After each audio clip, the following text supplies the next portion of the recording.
future trends, deep insights, industry leaders. This is the iGaming Next podcast with your host, Heidi Lofthus. This podcast is brought to you by Pragmatic Solutions, the leading iGaming PAM platform with a modular approach, including many benefits like a fast, secure, and scalable API-based platform, integrated with all major third-party products and services. Make sure you head over to Pragmatic Solutions and join our smart thinking.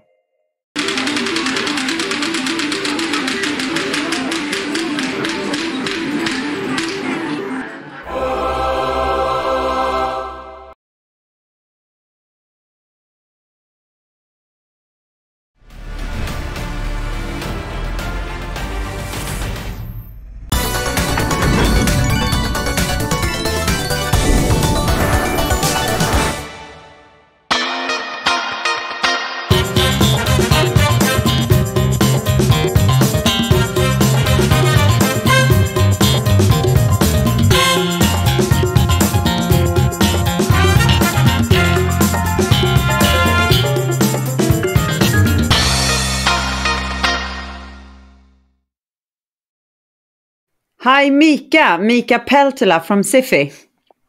Hi, Heidi. Hi. Good to see you. Good to see you too. What is Siffi? Siffi is an online service that makes it very easy for employers to provide great mental well-being and mental well-being services for their employees. So I'm talking quite a lot to different people and founders of new digital solutions, and this seems to be one of those as well, right? This is precisely that. Yeah, I mean, we are very much in this wave of service, software as a service, and in the benefits in the HR field. So HR people are using, of course, now online services for, I would say, most things, really critical things. Of course, recruiting went online a long time ago, but now payroll has gone. Getting new employees on board in other countries. Crucially, benefits have gone and are going increasingly online. Healthcare is going online, and of course, mental well-being is also going online. And we are a part of this massive wave of new services and innovation in the HR field. Awesome. Right. So what you were saying, basically making sure that as an employer, I can provide mental health services for my employees via this solution. That's right, and we do it internationally. So it doesn't matter if your employees are located in one location, or, as is the case almost always nowadays, your employees are spread out over a multiple number of regions, countries, cultures, languages. So we provide that opportunity for you as an employer to bring those critical services, mental well-being and mental well-being support, to all your employees, regardless of where they are. So that's really where we hang our hat. Yeah, because as I understood it, I've tested quite a lot of these mental health applications now, and I've joined into challenges to sort of get the feel of it. These are applications that are basically based on my own preferences or my own goal settings. With you guys, there is this person that I'm talking to. Correct. And not to take anything away from those app solutions or mindfulness solutions. They have an important role to play in our mental well-being. But, they do not solve every issue. And in fact, we often find ourselves in a situation that, look, I don't feel good. I have a real issue. I feel anxiety.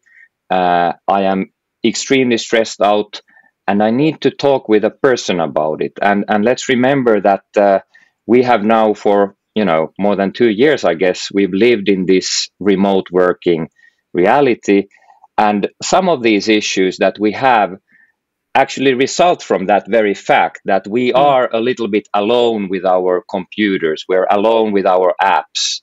We may have a connection through Slack and similar tools, but that's a very superficial connection to other people. So where we come in is providing that human service and somebody who listens and understands and hopefully can help you to take the right steps to healing and getting better. Can we talk about mental health as a topic? Sure. For a bit? Not only the services that you guys have, but what sort of where it springs from. Why did you set this up? Well, we all have mental health. I think we've come to understand that now finally, so having mental health is as important as having physical health. In fact, health is two things. It's physical health and it's mental health. So to be really healthy, you need both of those. And there's no question that the demand for these services have been increasing, and I think younger generations especially have become almost to expect that there is support available for them, and hopefully from the employer. The employer, after all, puts a lot of pressure on their employees, and asks for a lot and asks of almost all of their time.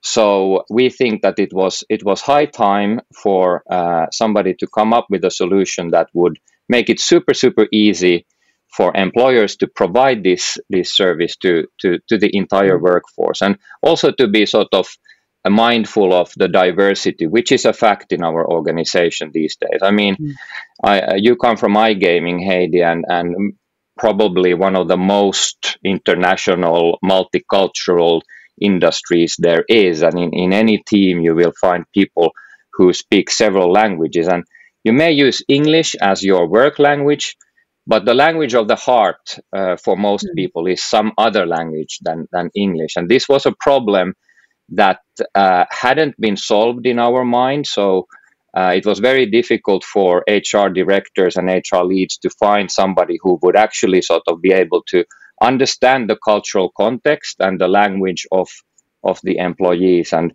that's where this idea of Siffi kind of got its start from. You're saying iGaming, our diversity and in sort of the way that we work.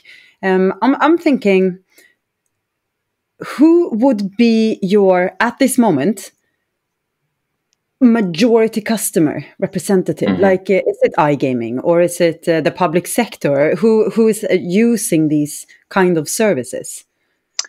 So we have a few customer groups, but the most common one are growth companies and growth companies with developers, quite a lot of tech staff, I would say knowledge workers of different kinds, be they marketing professionals or SEO specialists or developers. So the majority of our clientele is companies like that. And that's not a coincidence, because these companies have a model of growing very quickly and also growing internationally very, very quickly. So that is the most typical client, but we do have telecom companies as our clients.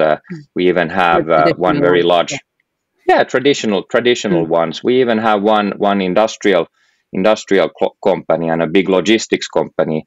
But yes, we are sort of coming from this world of fast-growing, scaling businesses ourselves. Many of us in Siffi have that background, so I think we understand that world quite well. So I guess we both have been reading up a little bit in terms of reports and statistics for this. And in one report based on one of these pulse surveys being sent out for HR systems, we get the information, and this is based on like 50 million data points or something, that 50% have had experienced mental illness during the last 2 years. Yeah, which is quite a number, and may shock you at first sight. But when you think of it, it's very understandable though. I think for two reasons. First, because our work has changed. The thing that used to be called future of work is now the present of work. It's kind of, it all happened, and it happened so quickly. Of course, COVID and the pandemic accelerated things very, very fast. So we all ended up in remote working in practical terms, which comes with issues. Let's be honest. The other reason why that percentage is so high, I think, is a positive reason. It's that we recognize the issues that we may have, and we don't put the bar as high as we used to. Maybe it wasn't about mental illness, but mental health. We felt that we were not quite in balance. We didn't have like necessarily an illness, but we still felt that we weren't feeling good. And it's a good thing and a healthy thing that we now kind of recognize that, and then the next step is to go and look for solutions and get better. Exactly, and one of them is also resigning or looking for a new job. So, what would your message be to employers? Because now we're also with this looking at retention of your staff. And as an employer, what would you say that my responsibility towards my employees are in terms of mental health and stress? We're going to look back at this someday and realize that our responsibility for our employees' mental well-being was a no-brainer, and it was as important as making sure that there is occupational health care and healthcare in place for the employee, no matter where they might be residing. So I think we are now heading there very, very quickly, and I would say that we're not far away from that. If we look at these fast-growing businesses in Europe and the Western world, at least, which we know fairly well, this mindset is already there. The HR departments are very much in line with this. So I think the responsibility in more specific terms is to, first of all, own this thing and communicate to the employees that we recognize this. We recognize that there is a lot of pressure on you as employees, and this is kind of a given. The second thing is to start communicating a lot around the issue and make sure that the employees understand that it is in our interest, and we are here to listen and understand. If you want to talk about it, and we will set up whatever arrangements or systems in place so that you can have the care that you deserve as our valued employees. So owning it, communicating, then putting the services in place, whatever you decide on. Maybe you start with something smaller. Maybe it is, like you mentioned, a mindfulness app program. We would, of course, recommend that you put in place a system for your employees to have these human contacts, professionals, be they therapists or coaches, that they have access to that. And then you follow up. As an employer, you must make sure that these services are used and that there is engagement with whatever you have paid for and put in place. So in short, I think those are the first and foremost responsibilities. I mean, I'm thinking. So mental health is such a personal thing. I'm not saying private; it shouldn't be. So it shouldn't be as stigmatized as it is. However, the experience of it it's nothing that can be taught. You sort of have to experience something to sort of do that inner journey, to be aware and to be open to it. The applications and the services. It might not actually matter until the people actually gets it. The openness at the employee's end. So absolutely, the different variations of actually get it started, because once sort of within yourself and understanding your own mental health, then you get it, then you're in and you're doing it, then you're on board. But before that, how to sort of... Well, you're of course absolutely right, and we need to remember that we're so different, also in this respect. You could also think about our attitude towards physical health. Some people are very attuned to those questions, and then we have entirely fully functional people who don't think that much about it, but become aware of it when they have an illness. When the illness hits. So some are very proactive, and some are less, and this is natural. This is not something we should point fingers at. So in other words, we also and I think this goes kind of towards the HR people and companies and employers, that they need to realize that if I, for instance, put in place a program for meditation and regular meditation, be it provided on site or through an app, some people are very attuned to taking advantage of that, but some people are not, and they may actually sort of become aware of an issue that they have in a different way. They might not be that proactive. They need to have a conversation, maybe with an internal specialist, maybe with their direct boss or HR, or indeed maybe a coach who is made available for the staff, that puts the right questions to the person and kind of opens up the thinking, like you said, that it is sometimes, and quite often, in fact, it must be a conscious project or conscious process for us to kind of become aware of where we actually are. But there are ways of doing it, and there are very quick ways of doing it.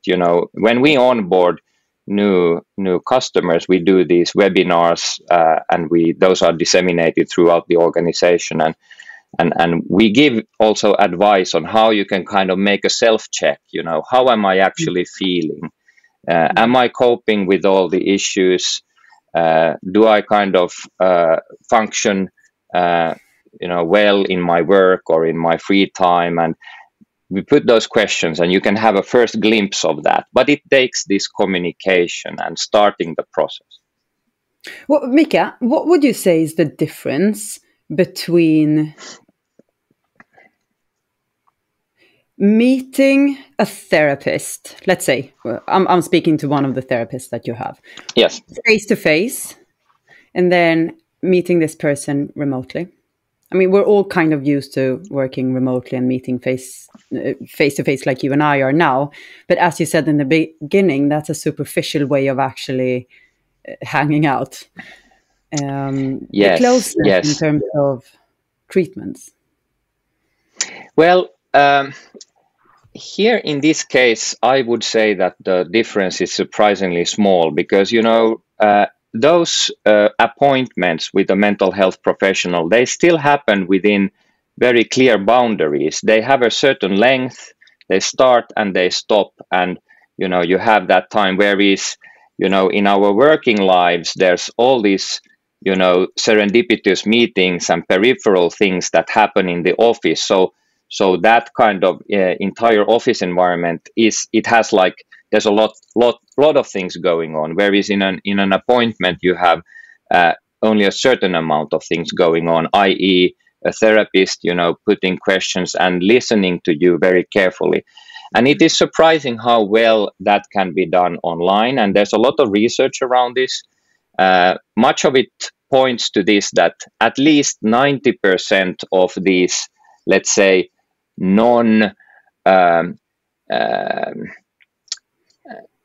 non-serious, and serious would be like in the sphere of mental illness, but really in the sphere of therapy, even longer therapy. So 90% of those issues can be solved in an online environment, and much of it comes through. Not everything, and there are things lost, of course. But there's another interesting aspect here, which is that, we hear this from a lot of our users, that this was the preferable way for them to meet. That even if, and very often our therapist is actually located conveniently close enough to the user, and there could actually be a physical meeting, which we also support. You can do that if you want, but very often we hear that it is the preference for one or the other reason to meet online. Often it's issues of convenience, exactly. But I think, there's also another reason, which sometimes is that it gives you the courage, basically. It's a little bit, the threshold of starting a session like we're having right now is a little bit lower than going physically and meeting in a room. Yeah. So what about cultural changes? So you operate with different languages. Do you see any cultural changes that you can think of? Country-wise, or nationality-wise, or anything exciting? Sure.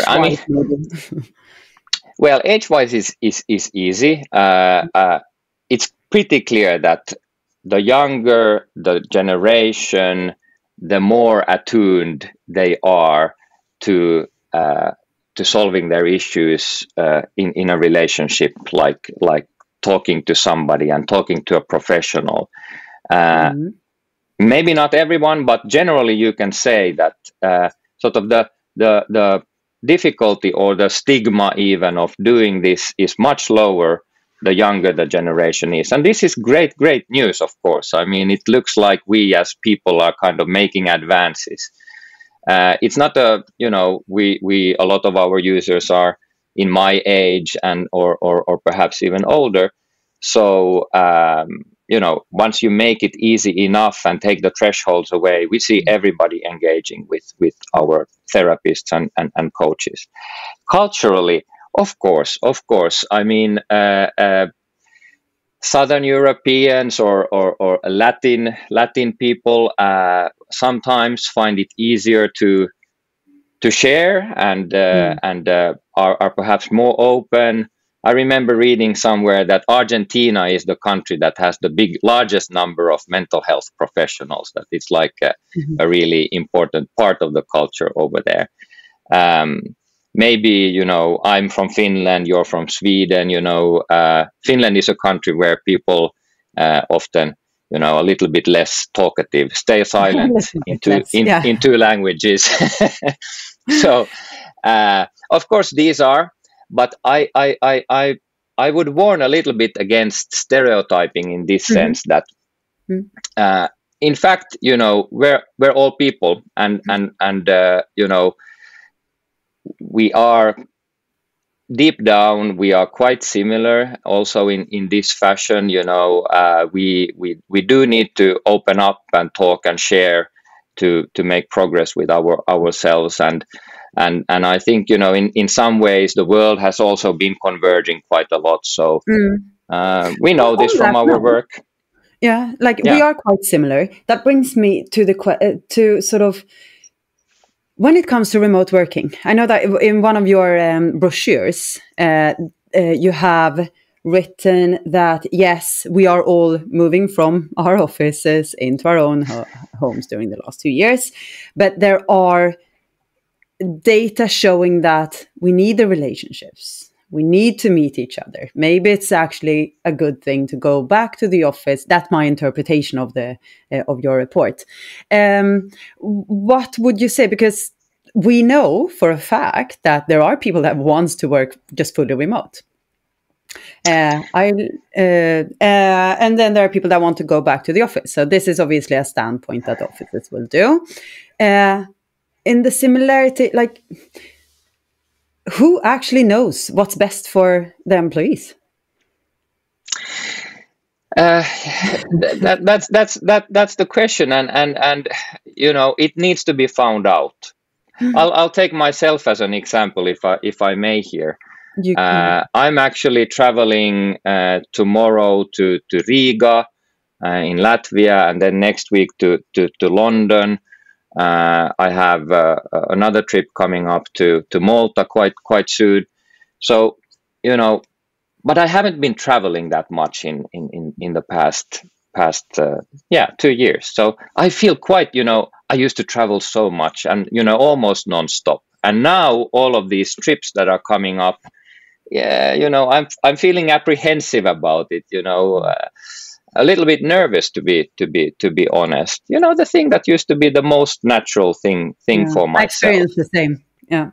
I had the same, exactly the same. Yeah. And I get a little bit sort of tired after having traveled quite a lot during the last 3 weeks. It's like I want to stay put and isolated for a bit. Yeah, exactly. And in that way, maybe we learned some important lessons about ourselves here in the isolation that went on for 2 years. We learned to appreciate those things, but it doesn't mean that we couldn't kind of find joy and value in the things that we used to do, which are hanging out with our colleagues, spending time, being creative, physically in the same room, doing offsites together, and traveling for business. So my answer would be that nobody knows exactly. We will have to find out, and we will find out. We will now kind of forge a new path here. I do think that the end result of all of this is going to be, much better than what we had earlier. We will find a better balance, but it may take a little bit. How much responsibility would you say is on the individuals? So I am, to some extent, I'm the manager of my own trips and travels. So I can affect the life that I'm living, and I would say that many people can to some extent. When it comes to pressure on the employer, yes, we talk about 8 hours a day, hopefully, of work, which is being mixed up with private life in our homes. But again, coming back to the openness and the awareness of oneself, that's my own responsibility in terms of... Yeah. I mean, it is. But personally, I look for guidance also from other people, my colleagues, my superiors. I am not... as much as I want to kind of take responsibility for all of that, I will need sort of the sometimes the friendly suggestion or even if not pressure, then at least somebody attracting me to try out a new thing. The new thing might again be the old thing, which is coming back to the office. So I think it's an intermingled play and sort of a situation between the employee and the employer. Both must respect each other. However, of course, it is in the end, it is the employee who kind of calls the shots here and must be the decider. Yeah, I'm thinking like just before what you said, like you seek for the friendly suggestions, you go speak to friends and you seek advice or information. Before that, when you're kind of in a dark space, getting out of there, I mean, that's the difficult part. Like when you're in it, getting the awareness and getting into it, that one actually needs to sort of open up. That's the difficult part. And that I think is an issue with people that should not work at home when they work? Yeah.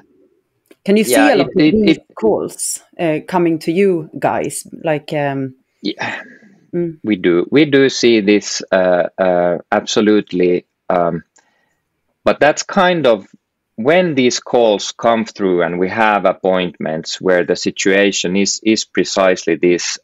It's quite rewarding, because then it kind of turns out that actually the service, the fact that we were available there, no threshold. In Siffi, you can start out with a chat. You don't have to fire up a video call right away, but you can kind of just start talking with our internal specialist, who is a psychologist and experienced in precisely that, chatting with people and listening that way and understanding their issues that way. So when that happens, and we kind of realize that, well, here we have perhaps somebody who has been negatively affected by the remoteness, or perhaps the loneliness, that superficiality of relationships, then we kind of we know that we had something good here, and we do, of course, then make those friendly suggestions, and what is the first tiny step that you could perhaps take to get yourself into a better mood, into a better place from an emotional standpoint, from a mental well-being standpoint. How do you feel? And you can't, as an employer, you can't expect always your employees to, without that support being made available to be able to take those steps. So you have to be mindful of it, and there are many ways of doing it. Siffi certainly isn't like the right solution for everyone, or the only solution by any means, but HR people are thinking about this, and it is very high on their agenda right now. Do you see positive trends for the people coming to you? How can you measure the success in any case? Of course, the biggest measurement is made in those appointments. So of course, the professional that the user talks with, the whole point is to make progress from session to session, and you may decide that this is something that will take 3 sessions or 4 sessions. In our case, it can be up to 8 sessions, and of course, at least at the end of that process, you should have made a significant progress, or even perhaps solved the issue that you came with. So that is the most important measurement. We of course then also gather feedback from the users, so they are actually rating the therapists and the sessions. So from there we can kind of read, whether they are happy with the progress they are making.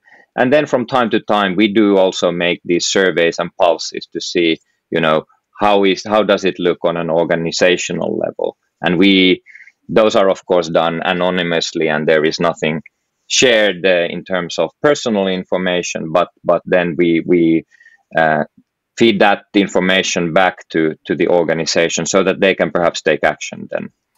On those points, to get that operational advice.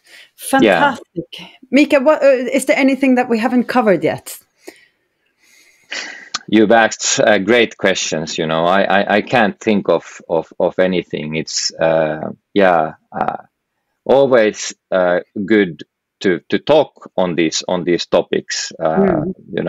Just communicating about them is already, a good step forward.